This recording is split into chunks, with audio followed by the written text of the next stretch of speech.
All right, so today we're going to dive into a story. It's a disturbing story. Yeah. And unfortunately, it's not all that uncommon. We're talking about alleged police corruption, the ripple effects, and the impact it had on one man's life. All this told by his brother, Darren. Right. Now, I'll be honest, we've all heard stories like this before, right? But what makes Darren's account so powerful, so compelling, are the specifics. He names names, lays out the evidence, and, well, the tragic end to his brother Billy's story is just, well, it's heartbreaking. Yeah, and what really struck me was just how deep Darren's claims go. I mean, he's not just talking about a single incident, but years of alleged harassment.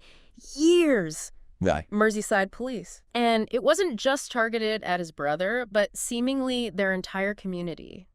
He paints this picture of a system that's just gone rogue, where, the people who are supposed to be protecting you become the perpetrators. It's chilling. It is. And he doesn't hold back on the details either. He calls out officers by name.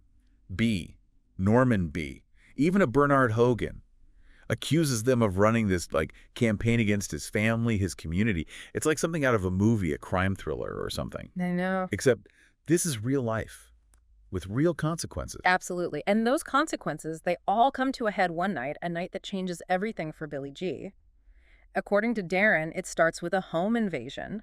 Officers, led by a deputy inspector, Mark Harrison, allegedly forced their way into Billy's home. So it's not even like a knock-knock, we have a warrant type of thing. Yeah. No, according to Darren, they barge right in. And it escalates from there, right? Oh, absolutely. Yeah. Darren claims Harrison and these officers with him, they brutally assault Billy.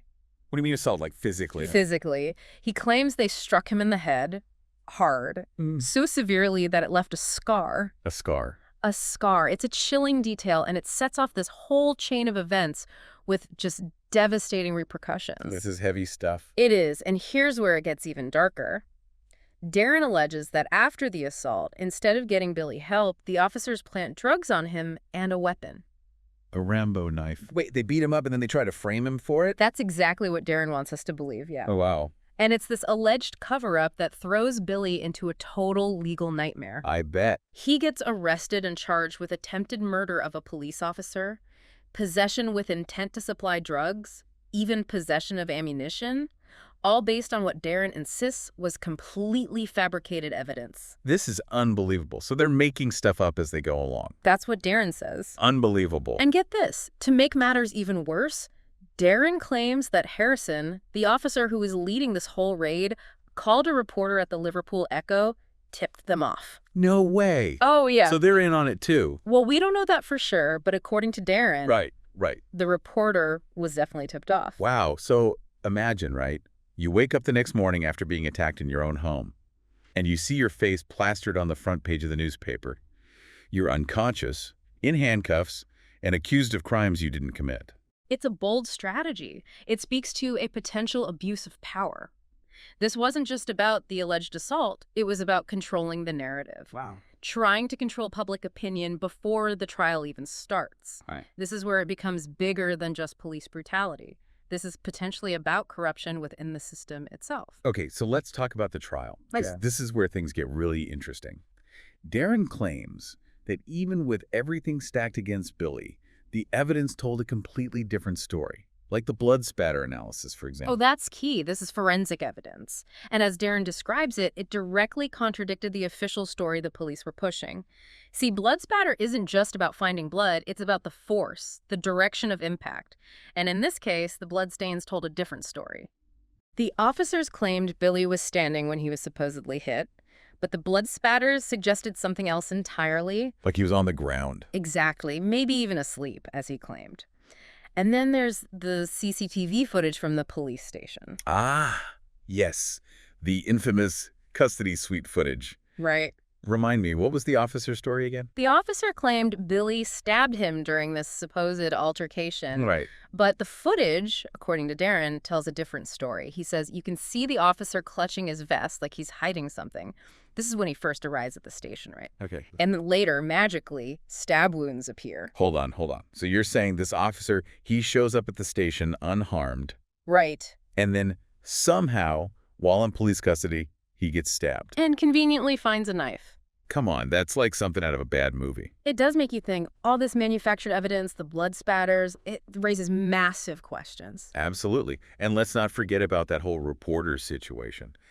Every step of the way, it seems like someone was trying to make Billy out to be the bad guy, Right. when according to his brother, he was the victim. Right. So what happened? Did the jury see through it all? Well, the trial went on, which I'm sure was excruciating for Billy and his family. It dragged on for 9 months. 9 months. 9 months he's stuck in jail waiting to find out his fate. Oh my gosh. This is just one side of the story, of course, but according to Darren, the truth did eventually come out. What happened? After 9 long months, did the jury reach a verdict? They did, and they found Billy not guilty on all charges. Not guilty. So justice was served. Well, that's where it gets complicated. You see, while Billy was acquitted and even awarded £48,000 in compensation. Wow. 48,000 pounds. According to Darren, the experience, the ordeal, it left a mark, one that would have tragic consequences. So even though he was cleared, the damage was done. Exactly. But we'll delve more into that after a quick break. It's tough, you know, to think that even when someone's proven innocent, the whole thing can really mess you up. More than any physical injury, even. Oh, absolutely. Yeah. We often get caught up in the legal battle, the fight in court, but we forget about the human cost, the emotional, the psychological, the physical toll it takes. Yeah. Darren really emphasizes that, you know? That even though Billy was cleared, he was never really free from that night. And that 48,000 pounds, it's a lot of money, but how can you put a price on that kind of trauma? It's like a slap in the face almost. Exactly. The legal system has its limits, right? How do you compensate someone for their freedom being violated? For the assault, the fear? There's no real way. And in Billy's case, it sounds like everything, the trial, the assault, it all triggered a cascade of health problems. The worst being epilepsy. Right, epilepsy. And Darren describes it as a prison in itself for Billy. Imagine constantly afraid of these seizures, the loss of control, the injuries. And the stigma. And the stigma, exactly. Darren really paints a vivid picture of what Billy went through. Talks about these violent seizures, Billy biting his own tongue, the fear in his eyes. It's just awful to hear how much he suffered. And the psychological impact, too. Epilepsy, especially as severe as Darren describes, it's so isolating. You can't work, drive, even just going out becomes terrifying. It takes away your independence. Yeah, makes you think about those hidden scars, how trauma can manifest in your body. And it wasn't just the epilepsy, right? Darren mentions other health issues, too. Right. He doesn't go into detail, but it's clear that Billy's health just went downhill after that night. It's like his body just couldn't recover. It's heartbreaking. Makes you question the whole idea of justice. When the system meant to protect you ends up breaking you, where do you turn? It shows the need for a different kind of justice, one that focuses on the well-being of the victim, not just punishment. We need to go deeper, address the root causes, hold individuals accountable, but also reform these systems. And, we keep talking about Billy, but this wasn't a one-time thing, right? Darren claims Merseyside police had a pattern of harassment targeting their entire community. That's a crucial point. This isn't just one man's story. It's about a system that Darren believes was deeply flawed.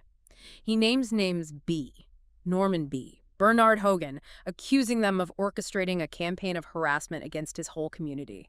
It's a scary thought that the people sworn to protect are the ones terrorizing. Like something out of a dystopian world. The police, who should represent safety, becoming the very thing people fear.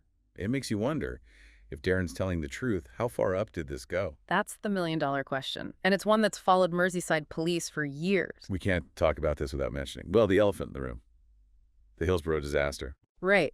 Hillsborough exposed a lot of flaws, potentially even corruption within Merseyside police. 97 Liverpool fans dead. And the cover-up, the attempts to smear the victims, the lack of accountability, it all had a huge impact on public trust. And while Darren's story is separate from Hillsborough, you can't ignore the similarities.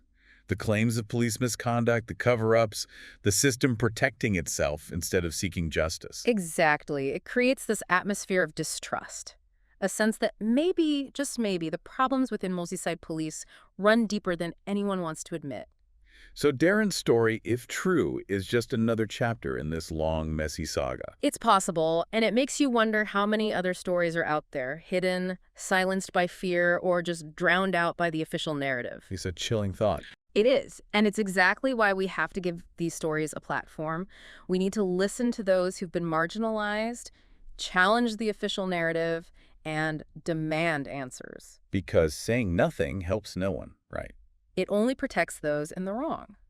And if we want a fairer, more just society, we have to shine a light on these injustices, no matter how uncomfortable it gets. And speaking of uncomfortable, we have to address the tragic end to Billy Gee's story. This is where the true human cost of all this becomes crystal clear. Even with the acquittal, the compensation, Billy never really recovered from what happened. It's like the system chewed him up, spit him out, and said, okay, you're good now. Yeah. But he wasn't, was he? No, he wasn't. He was left trying to rebuild his life, shattered by something he never asked for. And it ended in suicide. A heartbreaking end to an already tragic story. Yeah. Such a tough subject, but Yeah. it's heavy stuff. Really makes you think about trauma, how it lingers, Hmm. Even after the physical stuff is gone, it can just eat away at you. And we have to consider the role the police might have played in Billy's suicide. We can't say for sure what happened, what went through his mind, but Right. the assault, the trial, 9 months in jail, that takes a toll. Like a domino effect, one thing after another. It just wears you down. Tragic, really. It makes you question the whole justice system. We think guilty or not guilty, open and shut. Right. But what about people like Billy, proven innocent but forever changed? How do you make up for that? Yeah, the system focuses on the legal side, the punishment. It's not equipped to deal with the human cost. Exactly. And in Billy's case, that cost was immeasurable. It really highlights the need for a different approach to justice. Something that recognizes the human impact, the trauma. Yes. A more holistic approach. It's not just about laws, it's about people. We have to acknowledge that even when the system works, there are still casualties. And it's not just about reacting after the fact. It's about preventing this from happening in the first place. Absolutely. We can't just play catch-up. We have to address the root causes, the things that allow these abuses of power to happen. So where do we go from here? What can we do as everyday people to make sure stories like Billy's aren't ignored? Awareness is key. We have to educate ourselves, listen to these stories, understand that it's not just isolated incidents, it's a much bigger problem. Right, connecting the dots, seeing the patterns, the bigger picture. Exactly. And once we see it, we can start demanding better. From our leaders, from the police, from the system itself, support organizations fighting for change, amplify the voices of those who've been silenced. Use our voices, our votes, our money to build a world where everyone feels safe, no matter who they are, where they come from. Because justice, it's not just something we wait for. We have to create it through our actions, our choices, by standing up for what's right. Well said. Darren Gee's story, it's tough, but important. It reminds us what happens when power goes unchecked, when systems fail.